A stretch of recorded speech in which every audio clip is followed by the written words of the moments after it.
গুরু ভাই না ধান্দা ভাই, কি বললেন শ্রী আচার্যদেব? জানতে হলে ভিডিওটি দেখতে থাকুন। 343তম ঋত্বিক সম্মেলনে বললেন শ্রী আচার্যদেব। এখানে এসেছিলেন এক মা।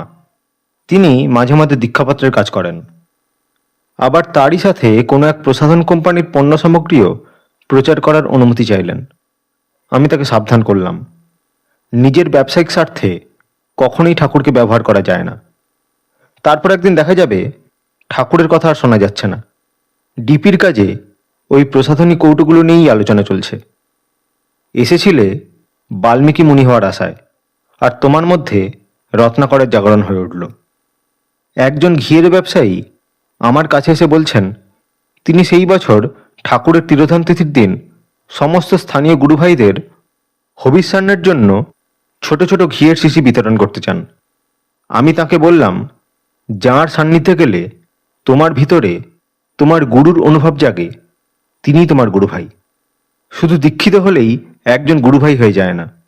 দুজন দীক্ষিত ব্যক্তির সাক্ষাৎ হলে তারা যদি শেয়ার মার্কেটে টাকা লগ্নি আর মুনাফা নিয়ে আলোচনায় মগ্ন থাকে, সেখানে ঠাকুর কোথায়?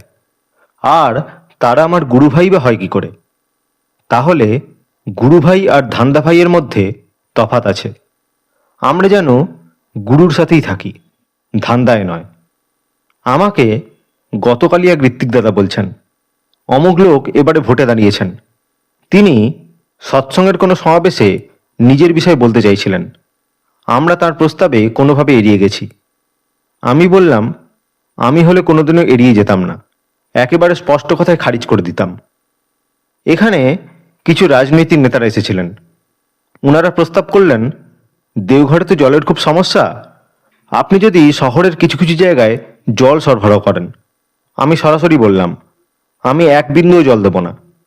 কেননা এই গোটা আশ্রমে সারা বছর যে লাখে লাখে মানুষ ঠাকুরের কাছে আসেন, কোনো রকম সরকারি সহযোগিতা ছাড়াই আমরা নিজেরাই তাদের জন্য জলের ব্যবস্থা করি।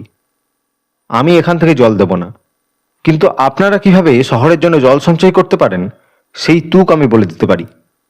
আমরা যেমন আশ্রমের প্রত্যেকটি পরিসরে বৃষ্টির জল সংরক্ষণের ব্যবস্থা করেছি, আপনারা নগরবাসীকে সেই পদ্ধতিতে নিজের নিজের বাড়িতে জল সংরক্ষণ করতে শেখান এবং উৎসাহ দিন। যে যে বাড়িতে এই পদ্ধতি গৃহীত হবে, সেই বাড়িগুলির গৃহকর আপনারা লাঘব করে দিন। তাহলে আমরা কাউকে তার নিজের স্বার্থে আমার ঠাকুরকে ব্যবহার করতে দেবই না। ঠাকুরের দুনিয়া শুধু ঠাকুরের কথা বলার জন্যই, কারো ব্যক্তিগত প্রচারের জন্য নয়। সে যেই হোক, আমার কাঁধ যেন কখনো না ঝোঁকে। আমি একবার আমার পরিবারকে নিয়ে চিকিৎসার জন্য এক ডাক্তারের কাছে গেছি। তাঁরা কেউ দীক্ষিত নন, কিন্তু আমাকে তারা সবাই আজীবন চেনেন। আমি ডাক্তারের দক্ষিণা দিতে গেলে তিনি কিছুতেই নেবেন না, অথচ তিনি আমাকে প্রস্তাব দিচ্ছেন, তিনি একটা হাসপাতাল করতে চান, সৎসঙ্গ যদি এখানে বিনিয়োগ করে। আমি স্পষ্টভাবে জানিয়ে দিলাম, আমি আপনাকে আপনার চিকিৎসার জন্য পারিশ্রমিক দিতে পারি, সেটা নেওয়া বা না নেওয়া আপনার ইচ্ছা, কিন্তু কারো ব্যবসায় বিনিয়োগ করা সৎসঙ্গের কাজ নয়। সুতরাং কেউ আমার প্রতি বদান্যতা দেখাচ্ছে বলেই আমি তার সামনে নিজের মাজা ভেঙে নুয়ে পড়লাম, এটা হতে পারে না। এইবারে কোনো এক জায়গায় উৎসবের ছবিতে দেখা গেল স্থানীয় কোনো এক নেতা সেই উৎসবে এসে জুতো পায়ে আনন্দবাজারের প্রসাদের কড়াইয়ে খুন্তি নাড়ছে। আমি ওই উৎসবের কর্মকর্তাদের তীব্র ভর্ৎসনা করেছি। ওই নেতার সঙ্গে ঠাকুরের কর্মীদের কোন স্বার্থ জড়িত আছে যে এই রকম ধৃষ্টতা তারা বরদাস্ত করে নিল? এই দুর্বলতা আসে কোথা থেকে? যখন ঠাকুর গৌণ হয়ে পড়েন, যখন মানুষের ঝোঁক তাঁতে মগ্ন না হয়ে নিজের ধান্দায় মগ্ন থাকে, তখন সে দুর্বল হবেই কি হবে। কয়েকটা দিন ধরেই আমি একটা কথা বলবো বলে ভাবছিলাম। আমাদের বেশ কিছু সৎসঙ্গ গুরু ভাই বোনদের দেখছি সোশ্যাল মিডিয়ায় একটা বিষয় নিয়ে খুব চর্চা করতে। কোনো রাজনৈতিক নেতা ঠাকুরকে নিয়ে দুটো ভালো কথা বলেছেন, আর ব্যাস, আমরা সেটাকে নিয়ে একদম মাতামাতি শুরু করে দিয়েছি, চারিদিকে শেয়ার করে চলেছি। একটু ভেবে দেখুন তো, এসবের আদৌ কি কোনো গুরুত্ব আছে? ঠাকুর নিজের মহিমায় নিজেই প্রকাশমান, তিনি হয়েই আছেন। তার জন্য কোনো সার্টিফিকেট লাগে না। আবার অনেকে মনে করছেন রাজনীতি বোধহয় সমাজকে পুরো বদলে দেবে, সুদিন এনে দেবে। কিন্তু সত্যি কথাটা কি জানেন? আজ মানুষের মনে ওতপ্রোতভাবে বিবেকহীনতা গ্রাস করেছে। এরকম একটা পরিস্থিতিতে রাজনীতি কতটুকু কি করতে পারে? বড়জোর রাস্তার আলোটা পাল্টাতে পারে, কিন্তু মানুষের ভিতরের অন্ধকারটা রাজনীতি দূর করতে পারে কি? পারে না। আবার অনেকে ভাবি চারিদিকে এত জালিয়াতি, এত নোংরামো, এই সমাজের পরিবর্তন কি কোনোদিনও সম্ভব? একটা কেস স্টাডি বলি, টুথপেস্টের কেস স্টাডি। বহু বছর আগে ভারতে যখন প্রথম কোলগেট এলো, তখন মানুষ কিন্তু টুথপেস্ট ব্যবহার করতো না। লোকে নিম ডাল, নুন বা ছাই কয়লা এসব দিয়েই দাঁত মাজত। কোলগেট কোটি কোটি টাকা খরচ করে তাদের টুথপেস্টের বিজ্ঞাপন দিল, কোনো কাজ হলো না। কাউকে কি জোর করে পেস্ট দিয়ে দাঁত মাজানো যেত? যেত না। তখন কোলগেট খেললো একটা মাস্টার স্ট্রোক। তারা নিশানা করলো একদম গোড়ায়, ছোট ছোট স্কুল পড়ুয়া বাচ্চাদের। স্কুলে স্কুলে গিয়ে তারা ওরাল হাইজিন শেখাতে শুরু করলো। বাচ্চাদের শেখানো হলো কিভাবে পেস্ট দিয়ে ব্রাশ করতে হয়। বাচ্চারা সেটাকে একটা আনন্দের অভ্যাসে পরিণত করলো। আর তারপর সেই বাচ্চারা বাড়ি ফিরে মা বাবাকে বাধ্য করলো টুথপেস্ট কিনতে। আজ দেখুন, ভারতের ঘরে ঘরে টুথপেস্ট একটা আবশ্যিক অভ্যাস। মোরাল অব দ্য স্টোরিটা পরিষ্কার।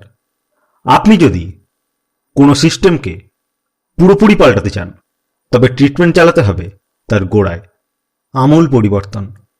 হিনটা ওই শব্দের মধ্যেই লুকিয়ে আছে, আমূল, একেবারে মূল থেকে, একদম গোড়া থেকে। আর মানুষের জীবনের গোড়া কোনটা? তার শৈশব। তাদের মধ্যে যদি বিবেকবোধ জাগিয়ে তোলা যায়, ধর্মের প্রতি অকাট্য ভালোবাসা তৈরি করা যায়, তবেই সমাজের পরিবর্তন হতে পারে। অথচ আমরা তো শৈশবটাকেই চরম সংকটে ফেলে রেখেছি। আমাদের ঘরের সন্তানরা অবসরে কোনো ভালো সৃজনশীল কাজের সঙ্গে যুক্ত হচ্ছে, নাকি মোবাইলের স্ক্রিনে রিলস, ইনস্টাগ্রামে মগ্ন হচ্ছে? বড়রা তাদের সামনে কেমন পরিবেশ তৈরি করে রাখছে? তাদের সামনে কি নিয়ে আলোচনা চলছে? আমরা ভাবি শুধু পড়াশোনা করে বড় বড় ডিগ্রি পেলেই মানুষ তৈরি হয়ে গেল। শুধু ডিগ্রিতেই যদি মানুষ হতো, তবে ওই হসপিটালের ঘটনাটা হতো না। একটু ভেবে দেখুন, একজন ডাক্তার, একটা নামী হাসপাতালের প্রিন্সিপাল, এত শিক্ষা, এত বড় পদ, অথচ এত কিছু সত্ত্বেও ওই নোংরা খারাপ কাজটা করার থেকে তাকে কেউ আটকাতে পারল কি? কারণ তার মনের ভিতরে সেই বিবেকটাই তৈরি হয়নি যা তাকে এটা করা থেকে আটকে রাখবে। ছোটবেলাতে যাদের বিবেকবোধের প্রতি ভালোবাসা তৈরি করা হয়নি, যাদের বিবেকই নেই, তাদের দ্বারা কোনো সুস্থ সমাজ রচনা হতে পারে কি? আর বিবেকবোধ, ভালো মন্দের বিচার, এটা জাগানোর জন্যই তো দরকার ধর্ম। ঠাকুরের ছোট ছোট তুকগুলো যে কতটা ইম্পর্টেন্ট তা আমরা কখনো ভেবেই দেখি না। যেমন ধরুন, ঠাকুর পরিষ্কার বলেছেন স্বামী স্ত্রী যেন কখনোই শিশুর সামনে ঝগড়া না করে। অথচ আমরা কি করছি? বাচ্চাদের সামনেই স্বামী স্ত্রীতে রোজ চিৎকার চেঁচামেচি করছি। ফলাফল কি হচ্ছে? ছোটবেলা থেকেই তারা বাবা মায়ের এই রূপটা দেখে বিবাহ সম্পর্কটাকেই মনে মনে ঘৃণা করতে শিখছে। আর তার ফল যে কতটা ভয়ঙ্কর তা বোঝবার জন্য আজকের দিনে আমাদের চারপাশের সমাজের দিকে তাকালেই হবে। অথচ দেখুন, এই ছোট ছোট তুকগুলো যদি মেনে চলি, তবে কত সুন্দর একটা ভালো সমাজ রচনা হতে পারে।